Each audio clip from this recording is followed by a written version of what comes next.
Merhaba, yılın son canlı yayınına konuşamadım. Demek ki bu yılın son canlı yayını olmayacak. Yılın son canlı yayını diye açtım ama galiba bugün son olmaz. Belki bir yayın daha yapabilirim, sürpriz bir şey olur.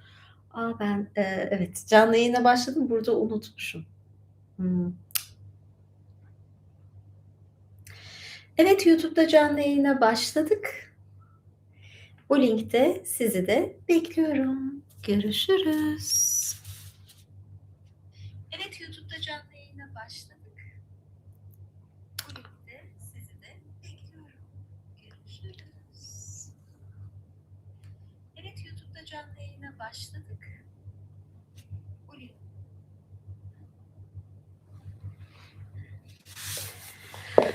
Nasılsınız? Hoş geldiniz.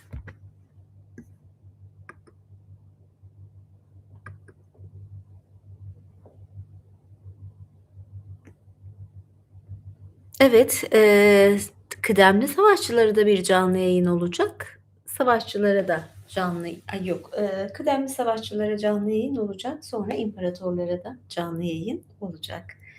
1 saniyenizi rica ediyorum. Hemen geliyorum.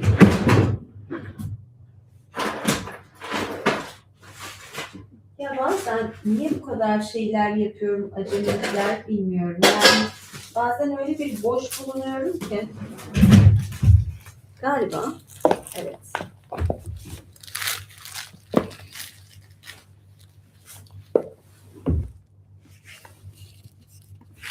Hah, tamam daha iyi. Benim pasaklılığım ya yani resmen. Nasılsınız?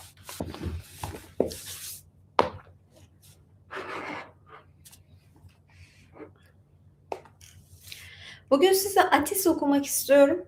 Belki sadece semboller canlı yayını da yapabiliriz, sohbet edebiliriz sadece. Ne dersiniz? Hangisi olsun? Ama yine de hazırladığım bir metin var açıkçası.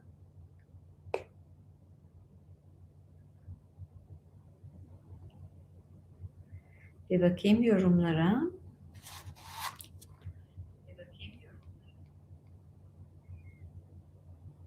Kürklü Venüs yok değil. Kürklü Venüs koca roman yani. Hangisini nasıl okuyayım hepsini?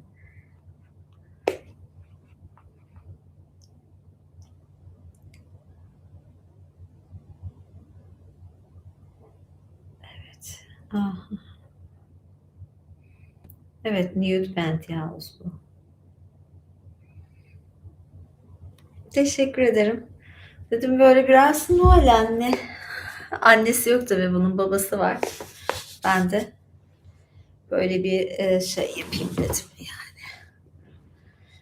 Gerçi çok da şey değilim yani böyle biraz açıkçası şöyle bir şey vardı. Size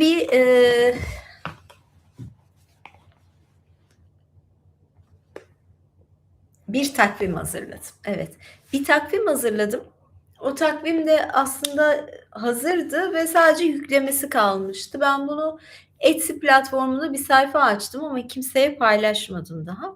Ben bunu Etsy'ye dedim her şeyini hazırladım. Kaç gündür çalışıyorum üzerine. Bir İngilizce, bir Türkçe takvim ve içinde benim fotoğraflarım var ama daha çok böyle ayaklı fotoğraflarım var. Böyle Prelli takvimi gibi ama ayaklı takvim falan şeklinde.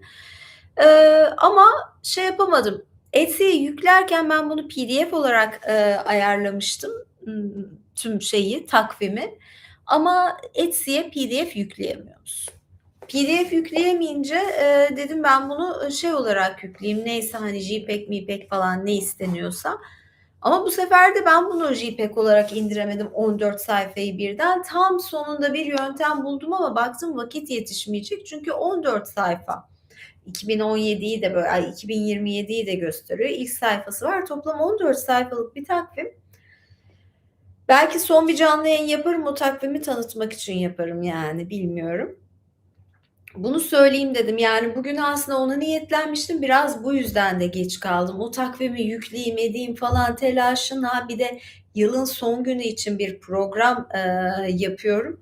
Biraz onun da her şeyin telaşı bugüne düştü. Biraz kusura bakmayın. Böyle şey giyindim, kar beyaz parlıyorum. Böyle bir durum oldu. Şöyle biraz, ben bugün koltuğun şeyi de geride, ben de yaslanamıyorum da şu anda.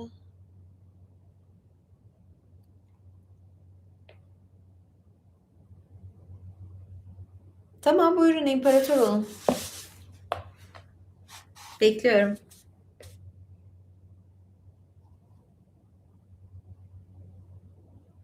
Evet. Yani yılbaşı deyince de dedim yani böyle olmak gerekir. Hani kırmızı beyaz başta ah ne giyeyim falan yani şimdi siyah giysem olmazdı. Ha dedim böyle bir şey olsun. Ya bakmayın aslında bu sene benim için yılbaşı hüzünlü de geçebilir. Benim bilirseniz birazcık böyle dertleşelim, sohbet edelim. Ondan sonra okumaya geçerim. Dertleşmek de değil de. Ya benim ömrüm boyunca 40 küsür yıldır benim tüm yılbaşlarım aynı geçmiştir. Yani kendimi bildim bileli yılbaşı hep aileyle ve evde geçmiştir. Hiç farklı olmadı şimdiye kadar. Böyle de olduğu için böyle şeydi. Yani aynıydı ama bu sene babamı kaybettikten sonra ocak ayındaki senenin başında oldu. Ya bu ay biraz da benim için bu sene biraz da zor da geçti. Ha bu ay da zor geçti. Aralık da çok kolay değildi. Ekim, Kasım, Aralık son 3 ay biraz beni zorladı açıkçası. Bir yükselen Başak olarak, Güneşi İkizler Burcu olarak belki bu sebeplerle bilmiyorum. Biraz zorlanmış olabilirim. Bu sene de kolay bir yıl değildi. Belki birçok kişi için ama benim için zor bir yıldı. Ha bittiği zaman artık şey dedim yani yılın sonunda başında değişik bir şey yapmak istiyorum. Farklı bir arayışım var. Yani bu sene evde oturmak istemiyorum. Farklı bir şey olsun yoksa çok hüzünleneceğim. Böyle bir kararım vardı. Onun için böyle biraz son dakika programı yapıyorum gibi bir şey. Yani öyle bir durum var. Eee Ne diyeceğim? Bilmiyorum sizin nasıl yılbaşı programınız? Nasıl olacak? Paylaşım da yaparım değişik şeyler yaptığım zaman. Red flowers shoes. Yani Mike Rigas, where do you find this kind of shoes? Red flower? Red flower shoe. I don't have red flower shoe. Evet benim güneşim ikizler, ikizlerim yükselenim Başak. Tam bir Merkürlüyüm. Tamam bugün atacağım öpücük. Okey.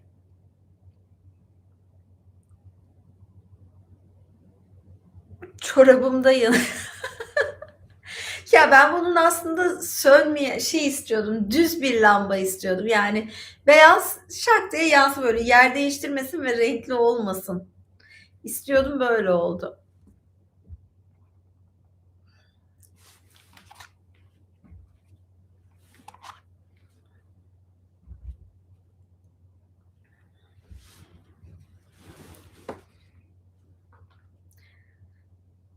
Gözlüğümün üzerine oturmadıysam, hah, buradaymış.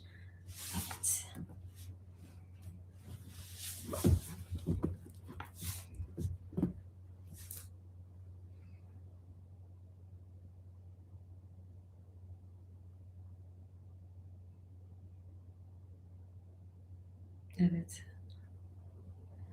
Evet. Neden sen ve ben yok mu? Niye? Nasıl yani? Hmm.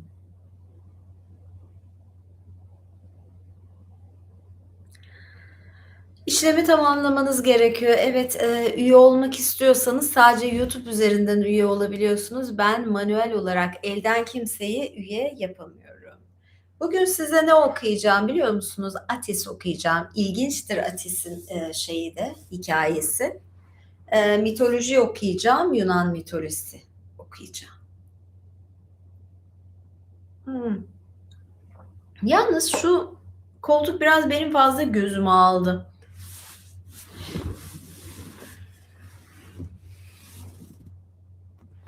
Böyle daha mı iyi? Böyle daha iyi sanki. Ya da biraz daha uca oturayım. Sizi biraz daha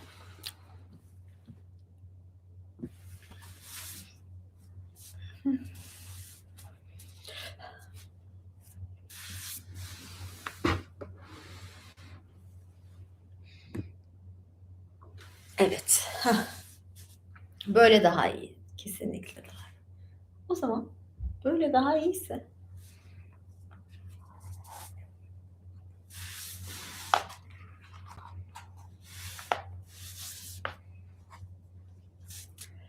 şimdi ne yapalım? Başlayalım. Okumak için gözlüğümü takacağım. Yakın gözlüğü değil ama size bugün ben Atis okuyacağım. Atis kimdir, nedir? Bunu İsa ile de bağlantısı olduğunu söylerler. Agdistis, Atis.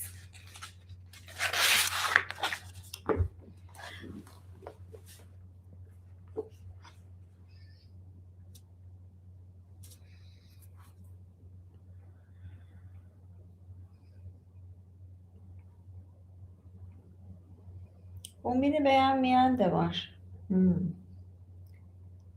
Kürkümü çıkar. Bence de şimdi okuyacağım ya, bir Noel karşılaması yaptık ama bana da sıcak geldi. O yüzden çıkarıyorum. Arka taraf kürklerle dolu.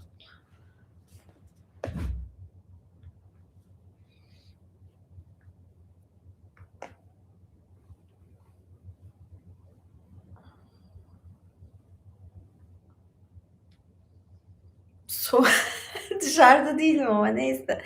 Evet. Şimdi böyle biraz renklendirdim.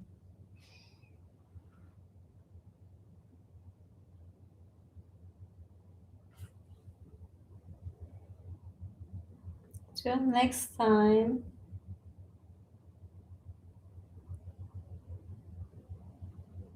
Bir. Evet. Agdistis, Atis okuyorum. Bu tanrıça Kibele'nin Pessinus'taki kültüne ilişkin bir efsane. Zeus bir gece düş görerek tohumunu yeryüzüne döker.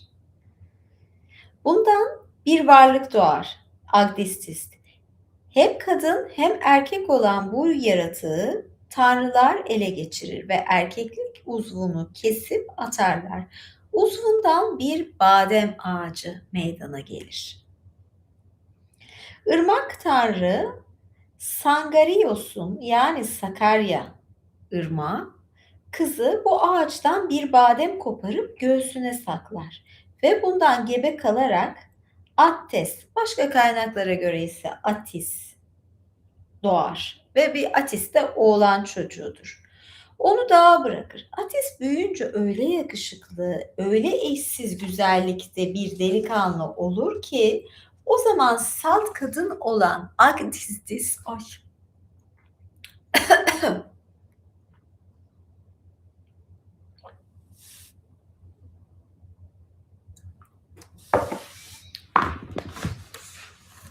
evet, salt kadın olan Agdistis'ten bahsediyordum ki evet.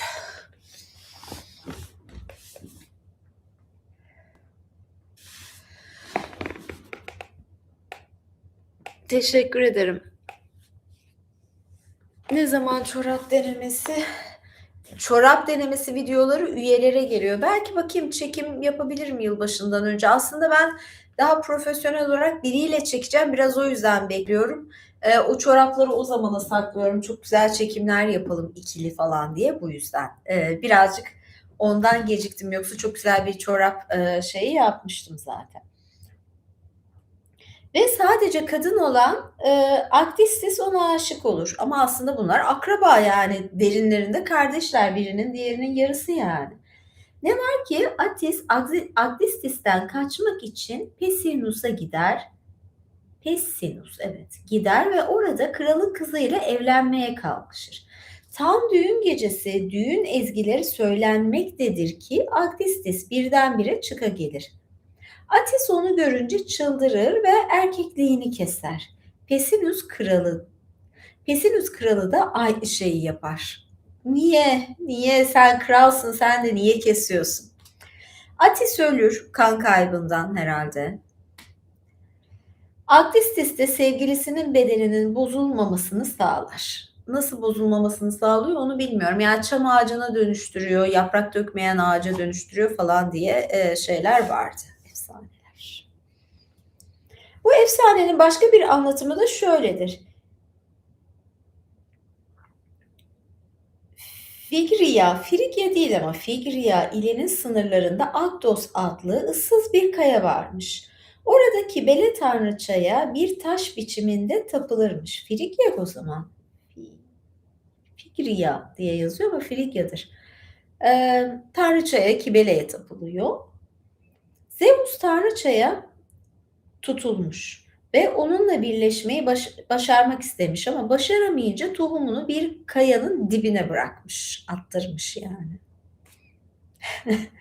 Ya şöyle bir şey aslında bunların hepsi bereketle ilgili kültler. Bahar geliyor ve erkeklik şey yapmak istiyor, çoğalmak, yayılmak istiyor. Böyle olunca da ne oluyor? İşte şey yapıyor. Yani hani tohumlarını bırakıyor falan böyle. Yani bahar ve her şeyin döllenmesi gibi bir şey.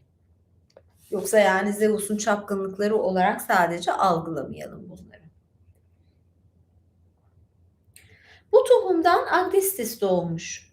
Agdistis'i Dionysos sarhoş ederek erkekliğinden etmiş. Uzvundan bir badem ağacı çıkmış. Bunun meyvesini Sangarios ırmağının kızı Nana göğsüne almış. Gebe kalıp Attis'i doğurmuş. Sangarios Nana'ya çocuğu dağa bırakmasını buyurmuş. Bebek gelen geçenin ilgisini çekmiş. Onu bir tekenin sütüyle beslemişler. Tekenin sütü olamayacağı halde adının Frikya dilinde teke anlamına gelen Attagus, teke ile ilişkisi, Attagus demişler ve bu teke ile ilişkisini gösteriyor. Ne var ki bu Attagus sözcüğü güzel anlamına da gelebilir. Her neyse. Attis ile Kibele ikisi birden gönül vermişler bu güzel delikanlıya. Ama Frigya kralı Midas onu kendi kızına almak istiyormuş. Derken Attis'i çıldırtmış. Delikanlı bir çam ağacının dibinde erkekliğini keserek can vermiş. Kibele tanrıça onu gömmüş. Toprağa akan kanından biten menekşeler dibinde öldüğü çamı çepeçevre sarmışlar. Midas'ın kızı da umutsuzluğa düşerek canına kıymış. Kibele onu da gömmüş ve onun mezarı üzerinde de menekşeler bitmiş. Ayrıca mezarı üstünde bir badem ağacı büyümüş. Yani hem çam ağacı var hem badem ağacı var.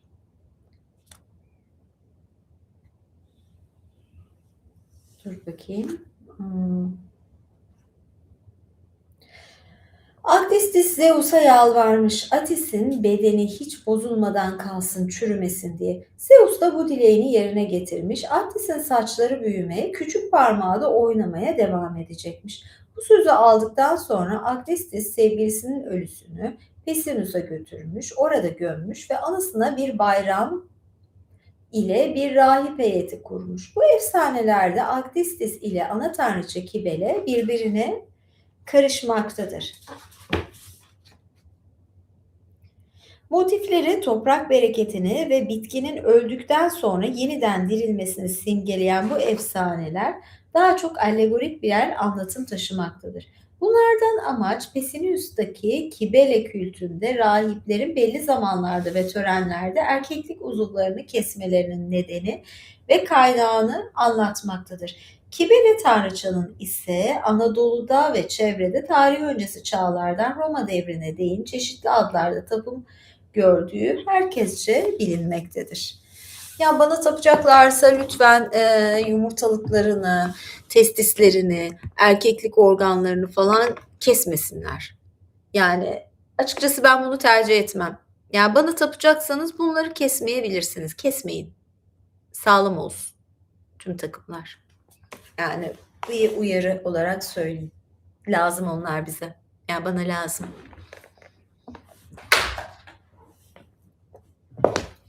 Ay evet şunları tam kurtulayım. Bir parça daha var. Bir tanesinden daha okuyabilirim. Ama yani kesmeyin.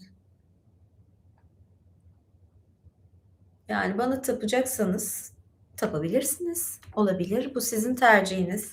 Hoşuma da gider. Ama, tapacaksanız lütfen tam takım olarak gelin. Tamam mı?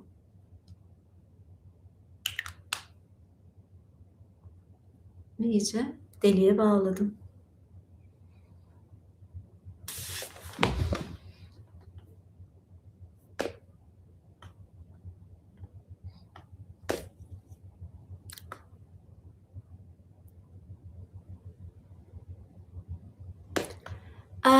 Patreon'un en üst düzey üyeliği aslında hem YouTube'u kapsıyor hem de oradaki yayınları kapsıyor.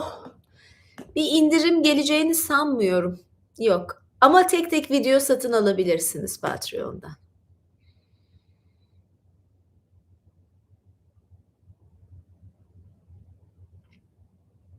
Evet.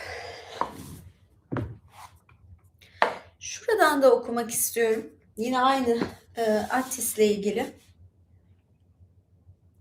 Ben Kibele'deki bu olayı sevmiyorum ya. Bana çok şey geliyor o kısım ya. Yazık adamlara niye gitti yani? Niye yani? Ben başka tanrıçaları daha seviyorum. Kibele'de böyle bir şey var. Şimdi buradaki anlatım daha güzel. Deminki mitoloji şeyindendi. Neydi? Mitoloji sözlüğündendi.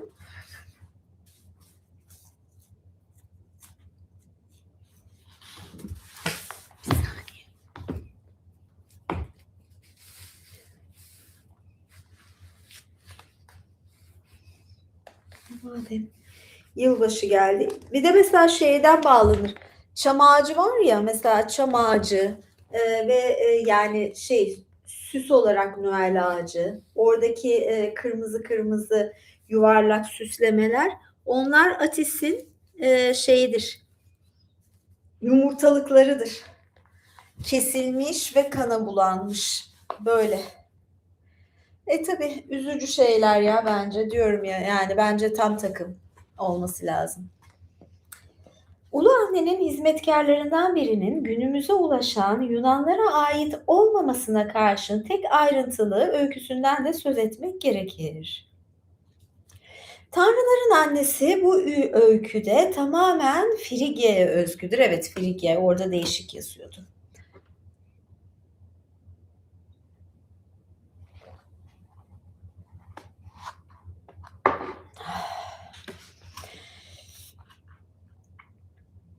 Tanrıların annesi kutsal kentlerden biri olan Pesinius yakınlarındaki Akdos kayasından aldığı Akdistis adını taşır. Gözdesi Attis, Afrodit'in sevgilisi Adonis gibi bir defa bile Yunanlara özgü hale gelmemiştir. Mamafih, bu iki çift özellikle yüce aşk tanrıçasının Amathus'ta çift cinsiyetli olduğu düşünülürse belirli özellikler gösterir. Onun bir yandan bakire avcı tanrıça Artemis'le bir tutularak Megale Artemis, Büyük Artemis adını almış ve öte yandan birçok memeyle Ulu Anne diye betimlenmiş olması tanrıların Küçük Asya'daki annesinin hem erkek hem dişiliğine denk düşer. Onun Frige'ye özgü öyküsü bize içinde tanrılarımızın da bir rol oynadığı belirtilerek anlatılmıştır. Ancak bunlar sadece adlardır. Öykünün akışında Zeus adından Frigya'nın gök tanrısı Papas anlaşılmalıdır. Şimdi Frigya hangi bölgeydi? Hadi bakayım size soru. Frigya'nın bölgesini hatırlayın bakalım.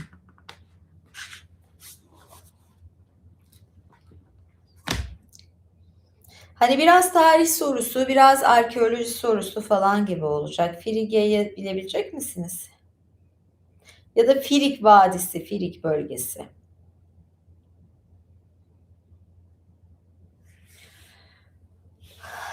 Ege'de bir yerde. Bakayım yazan var mı? Hiç sizde sıfır. Nerede? Evet, Kütahya, Eskişehir. Eskişehir taraflarıdır. Frig bölgesi. Ama daha çok Kütahya'ya yakın. Eskişehir'in güneyidir, Kütahya'dır. Evet, devam ediyorum. Anlatılanlara göre Akdos kayası Ulu dedim.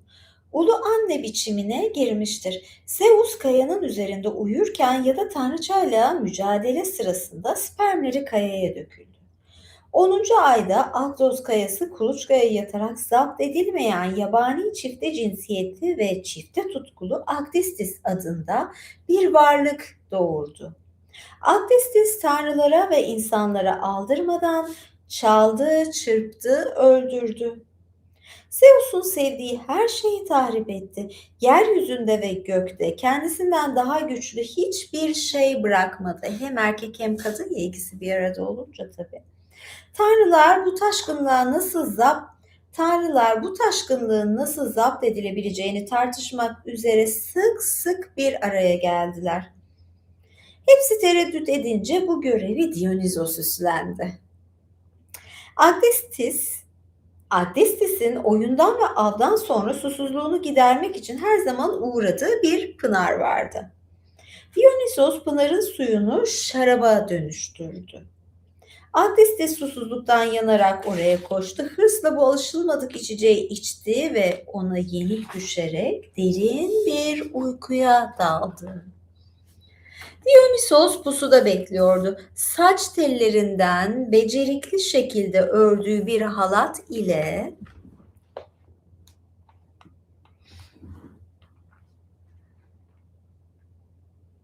Alcestis'in erkeklik organını sıkıca bir ağaca bağladı. Ya ne biçim işkence yani. Ayılan saldırgan hızla yerinden kalktı ve böylece kendi kendini hadım etti. İşte hikayenin aslı belki de bu. Toprak akan kanı kopan kısımla birlikte son damlasına kadar içine çekti. Buradan meyvesiyle birlikte hemen bir ağaç çıktı. Bir badem ağacı ya da başka bir öyküye göre bir nar ağacı. Kralın ya da ırmak tanrısı Sangarios'un kızı Nana meyvenin güzelliğini gördü ve onu dalından koparıp kucağında sakladı. Meyve kayboldu ve Nana hamile kaldı. Görüyorsunuz yani kendi kendine zorla adamı hadım ettiriyorlar. Oradan ne biçim şey oluyor yani. Düşünsenize başınıza geldiğini. Bağlanıyor, uyuyorsunuz, uyanıyorsunuz. Kalkınca bir anda çık, gitti. Toprağa düştü falan. Ve o ne kadar bereketliymiş ki o meyve, oradan çıkan o tohumlar, bir ağaç çıkıyor, oradan meyve çıkıyor ve meyveden yani meyve hamile bırakıyor Nana'yı.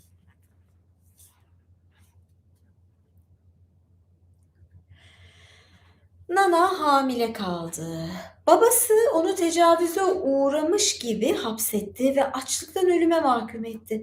Ulu anne onu doğumdan sonra iyileşene kadar tanrıların meyveleriyle ve yiyecekleriyle besledi. Sangarios çocuğu sokağa terk etti. Bir teke bebeği bekliyordu ve bebek bulunana kadar teke sütü denen bir sıvıyla onu besledi.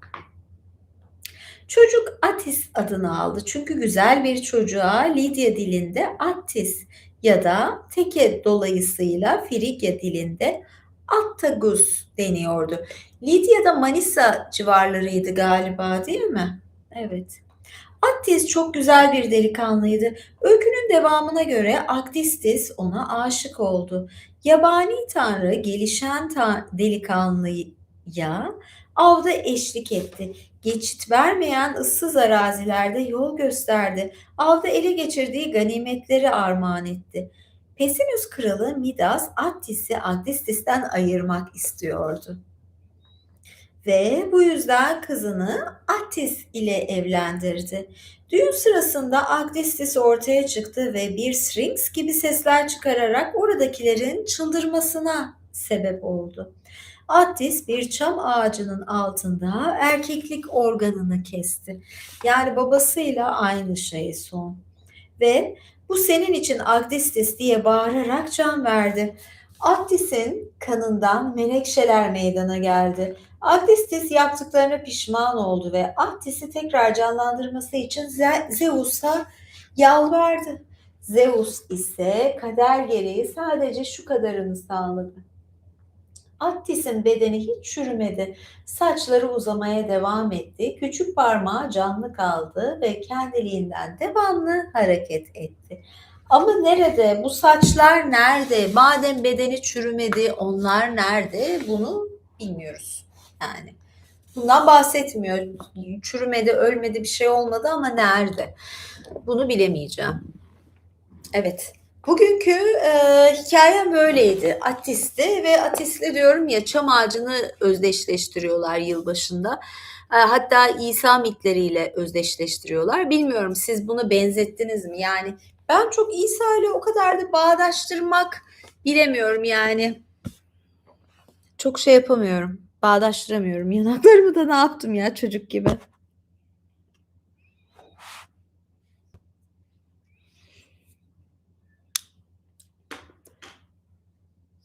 Gerçekten yani. Evet. Teşekkür ederim.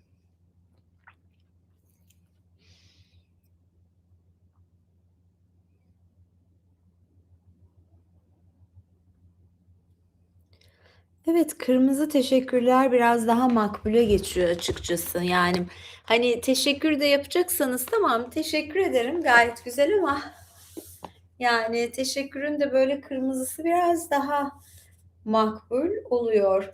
Herhâlde şu takvim için belki kısa bir canlı yayın açarım belki, bilmiyorum. Pazartesi mi olur, bakacağız.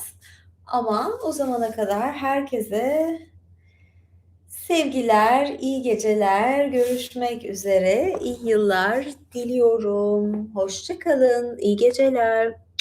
Birazdan üyelik canlı yayınlarım başlıyor. Evet, hadi kıdemli savaşçılar. Zaten bir yönlendirme yaptım. Buyurun gelin ya da yeni üyelerim gelsin. Beraber bir yayın açalım. Kamerayı aşağıya koyacağım. Şimdi canlı yayın için yere. Görüşürüz. Bay bay. İyi geceler.